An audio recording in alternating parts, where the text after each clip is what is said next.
ನಮಸ್ಕಾರ. ಚಪಾತಿಗೆ ಪಾಲಕ್ ಗ್ರೇವಿ ಮಾಡೋಣ.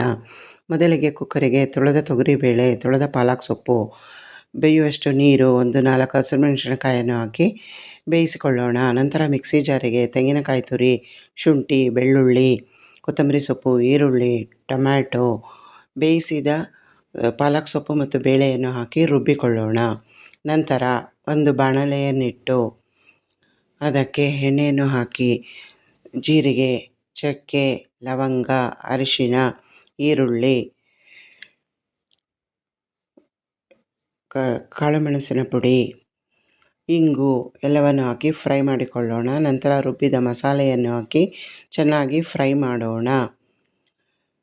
ಚೆನ್ನಾಗಿ ಫ್ರೈ ಆದ ನಂತರ ಅದಕ್ಕೆ ಬೇಯಿಸಿಟ್ಟುಕೊಂಡ ಬಟಾಣಿ ಕಾಳು, ರುಚಿಗೆ ತಕ್ಕಷ್ಟು ಉಪ್ಪು ಮತ್ತು ನೀರನ್ನು ಹಾಕಿ ಕನ್ಸಿಸ್ಟೆನ್ಸಿ ಸರಿ ಮಾಡಿಕೊಂಡು ಕುದಿಸಿಕೊಳ್ಳೋಣ.